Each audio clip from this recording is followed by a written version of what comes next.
The new update for Vengeance is here. Ironhide tricked everyone into thinking that there would be no more new updates after Rise of the Dragon, but that gives me a lot of hope for the future. Now it's possible that Vengeance will actually become less buggy, less imbalanced, and maybe even get in an endless mode. But for now, let's just enjoy what we've got in this update, which takes me to the new hero, Grosh. It's not extinction if I remain. I'm going to apologize in advance for the visuals here. I don't know why the resolution recording on Steam is always so bad, but I only have Grosh on Steam because he's free there, so I have to record on that version. But for better picture quality, I have screenshots of him on the iPad HD version. Just know that even if it might look like I have no qualifications to talk about him, I assure you that I do. I could go over all my stats with this game, but I prefer to go over Grosh's stats. At level 10, he has 620 HP, 75 HP regenerated per 2 seconds, 24 armor, 36 to 54 physical damage on a 1.5 second cooldown, 50 speed, and a 20 second respawn time. Not all of these stats are really important, because you'll have max soul point upgrades anyways. With those, he now has 734 HP, 41 to 62 damage, and an 18 second respawn time. He'll have those stats for far more time, but probably not the majority of the time. That's because of his innate Lone Warrior. As long as Grosh is not near any allies, he gains an extra 30% health and damage. That means 967 HP and 53 to 80 physical damage. Before getting excited about these numbers, we have to determine just how often they actually apply. This is the minimum distance Grosh needs to be from allies to enjoy the buff. It's extremely forgiving. So much so that he basically always has these stats. And even if he loses them, his HP actually goes back up once he regains the boost. So he gets the maximum tanking potential out of his stats. Almost every little detail that could be bad about this skill is actually taken care of. However, there is one bug with the skill. Whenever he loses this buff, he has 1 to 2 less max HP than before. When he regains the buff, he once again has slightly less max HP. So it's like his health is gradually ticking down as he comes in and out of having this buff. Unfortunately, dying does not reset his stats. Nothing does other than restarting the level. It's really triggering for anyone who cares about these little details. Also, this makes one of his other skills a lot more confusing to use down the line. But with such a short range to detect allies, this is a very easy innate to benefit from, and the buff is very significant. 967 HP is a new record for the series. I'm glad he doesn't get to be the first hero to reach 1000 HP, because he's not entirely a tank. 53 to 80 physical damage every 1.5 seconds is stronger than most heroes in terms of DPS too. Overall, he's a statistical beast. It's just that he has very slow movement speed, so positioning him to actually use these stats is tricky. It's also tricky to use his other abilities, so let's go over each of them. The first is Fissure.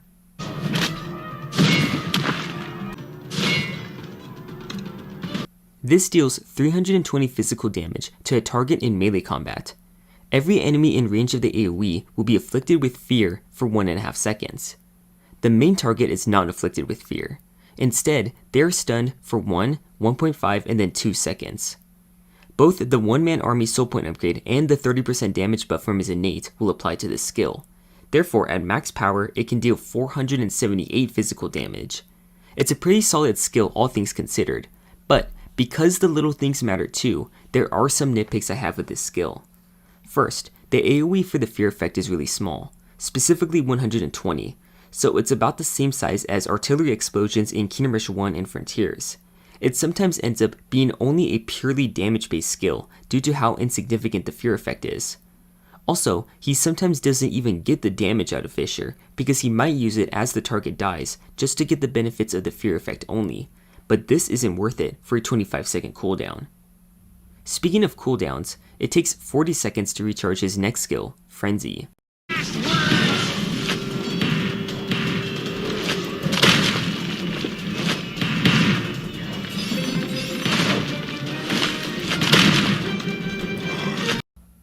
Whenever Grosh gets to less than 20% of his max HP, he enters a rampage state for 8 seconds. During this rampage, he becomes invincible. On top of that, his attack cooldown is multiplied by a decimal to make him attack faster. Misleadingly, the description says he attacks 70, then 85, and then 100% faster. But in reality, the time between his attacks is multiplied by 0.7, 0.6, and then 0.5. That ends up being 43, then 67, and then 100% faster. So the final level works out as advertised, as being multiplied by 0.5 does double the attack speed. But the levels leading up to the level 3 are actually weaker. I don't recommend upgrading this skill until he's close to max level anyways though. This is because his trigger to frenzy is being below 20% HP. This means that, even at max level with his innate buffing him, he needs to be at less than 194 HP, and without his innate, he needs to be at less than 147.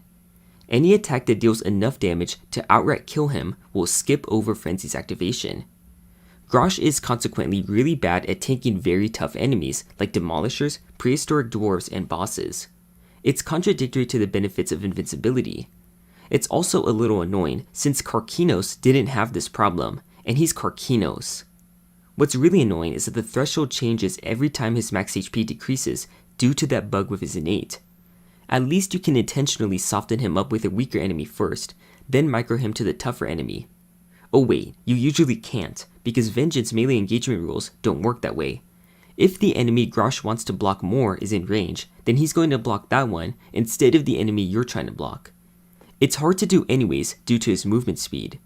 It's also difficult to control the trigger of this skill if he currently has less than 20% HP. He will activate Frenzy the moment the cooldown is finished, even if he isn't taking any damage. So it can get wasted if he stays below 20% but is out of combat when the 40 seconds are up. Once again, Ingvar didn't have this problem, and that was all the way back in Kingdom Rush 1. But let's focus on the positives. First, this is like Jigu's glacial form, but actually useful. You can move him around while he's invincible so that he can actually block new enemies during the duration. Double attack speed means once every 0.75 seconds. This is tremendous for his DPS. It just requires keeping him at low HP most of the time, so that you can actually quickly and easily trigger this mode at will. This is the best way to make sure you get the increased attack speed every 40 seconds to optimize his DPS. Luckily, the cooldown starts ticking as soon as it activates, so the skill's downtime is only 32 seconds. That's still pretty long, but it's not that bad by Vengeance standards. What makes this skill tricky though, is how it affects his tankiness. He's no longer all that tanky, since you constantly want him at around half HP to control his rampage the best.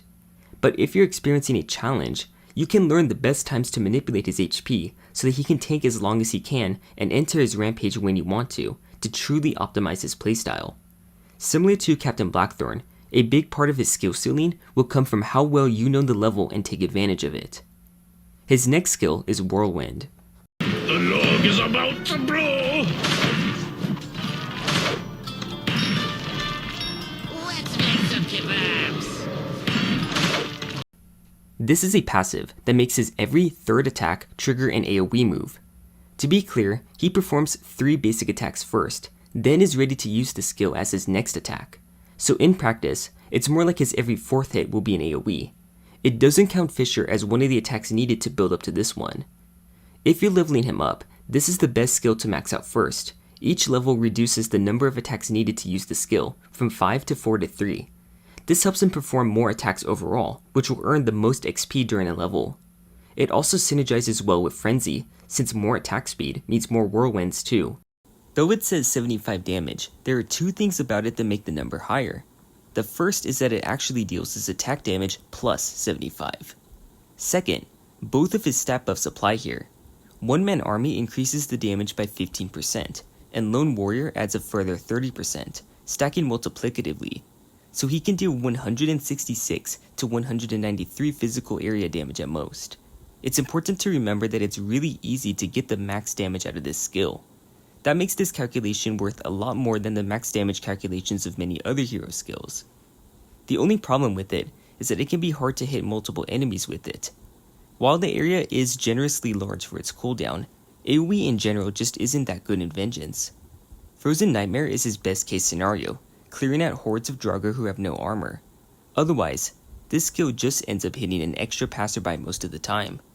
Trying to micro him with his slow speed also doesn't work out that well most of the time either. Finally, trying to group enemies together by blocking them with other units just results in Grosh losing his lone warrior buff. Sometimes the damage may even out if there are enough enemies. That's a call you'll have to make on a case-by-case basis if you're trying to optimize his damage. But still, it's a great skill. A lot of his kit is focused on consistently dealing good damage, and this is yet another contribution to that. He has one more passive, called Legacy. My ram won't wait.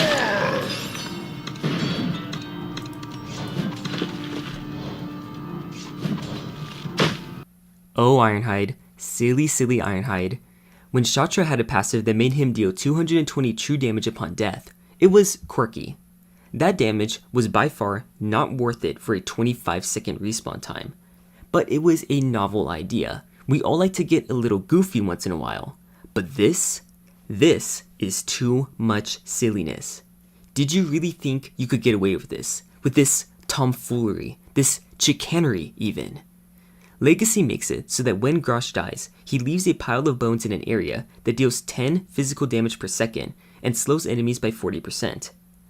Ironhide thinks they're being cheeky by adding extra effects that might be useful after death. I get it too. A slow on enemies to help stall while the hero is respawning is a step in the right direction, but the step was too short. An 18-second respawn time is still not worth these effects. His other skills are all focused on his back-to-back combat being as good as it can be. You can frequently benefit from his high stats and AoE every 4 hits, but you lose all of that once he's dead. Plus, he moves so slowly that it takes forever to reposition him once he comes back. In practice, he could be out of combat for up to 30 seconds or more. Finally, it contradicts the benefits of Frenzy, since that skill is supposed to help him not die with invincibility. That's why you should never let him die. This is just a compensation prize, a stimulus check if you will, for falling on hard times with Grosh. But my recommendation is to upgrade this last and never count on it, unless you just don't care. In which case, go ahead, be silly. His hero spell continues the theme of bones. I think the logic is prehistoric, fossils, bones. So his hero spell summons a trail of bones down the path that deal 80 physical damage and stun enemies for 2 seconds, on a 40-second cooldown. Remember Bravebark's hero spell? What if you gave it infinite range on one path? Click on any path on the map, and the spell will start at an exit and travel all the way to that spot on the map. Not only that, but it will continue going all the way down to the entrance. It looks so cool. The area you click on makes it a lot easier to control compared to Jack's hero spell, plague carriers, and more, because you can pick one zone that you definitely want to hit with the bones. If you give the spell the chance to move on its own, it will pick the path based on the number assigned to every route on the map. Every path you can see traced by a wave preview has an assigned number. Whichever number is the lowest and still hits the point you select will be the one chosen. In other words, it's not random. You won't know the logic behind it until you learn which paths have priority, but the main takeaway is that it will be consistent. Click on the same spot and it will go along the same route every time. And that's the main idea of Grosh, he's consistent. His basic attack and passive that triggers often will be the main source of his damage. Microing him to heal and then take enough damage to rampage will also play a big role in how effective he is. Keeping him just a little further ahead or behind your choke points with other units is also a great benefit. Hellion Tridents are way better reinforcements to use with him because they can shoot out of his detection range. But in situations where he needs to hold the line at a choke point, sometimes you just need to bite the bullet on those stat boosts. Let him fight alongside other units and use his AoE optimally. Let him tank with his high HP pool and invincibility if necessary. But otherwise, his optimal playstyle should be clear. Keep him at the front lines and micromanage his HP to control Frenzy. Would I say this hero is worth buying? No. If you can buy him, that means you're on mobile. Get the game on Steam, where you have all the heroes and towers for free, and access to the Revengeance mod. I have a feeling that his playstyle, which is pretty fun, will actually matter a lot more when the enemy waves are designed with the intent behind them that Revengeance has. But for the vanilla game, I think that he's a good hero. As the 60th hero in the series, he came pretty late to the party. On the bright side, at this point I'm more confident with my placements of some heroes on the tier list. For example, I've swapped Tremin and Jigu. Dramon's hero spell is actually good enough that he really does have some utility. I moved around the worst Origins heroes, so now Raz and Rags are slightly worse. I actually gave them too much benefit of the doubt, but they really don't do anything to make themselves more useful than the rest of the heroes. I also value Shin's true damage just a little more too. I moved Azra back because Junpei needs slightly more credit. His DPS is much better now that melee damage buffs aren't bugged. I changed to the 20s a bit to give Bravebark more credit because Branch Ball is a lot more useful in Origins when it isn't bugged in old iOS. Not to mention, Magnus has some pretty great feats now that he benefits from Slow Curse and doesn't waste his abilities when you interrupt them. Dinyan isn't better than Doomtank. I just needed more time to use him and realized his damage is actually not so good, especially since Chain Lightning doesn't recharge when he uses his base attack, and therefore it adds nothing to his DPS. Plus, his hero spell only dealing magic damage hampers his utility a lot. Finally, Tenshi moved up because he really is just that good at dealing damage and tanking. As for Grosh, he does have a wasted ability slot, but he also has great consistency. It's just that it's entirely physical damage, much like Margosa. However, he surpasses her by actually getting to use his skills, which are better, having more reliable tanking, and the huge AoE of that hero spell. His movement speed can be annoyingly slow, but you get used to it enough for it to only be a problem if you make blunders. So I'm going to rank him just before Magnus, as the new number 35. Maybe that ranking will change in time. To be honest, I don't know how much I trust myself now compared to when I first made the list. That's when I had everything in my head at once, but maybe that was more of a downside clouding my judgment. I really did hope for my list to be as reliable as possible. That was the whole point of making it. So if anyone is still out there caring about that, hopefully this list is closer to what it should have been to begin with. In any case, have some bloopers for me trying to record Grosh's selection dialogue. My foot hurts! You should keep it elevated, Mama. It's not extinction. Or lean back and then keep it elevated.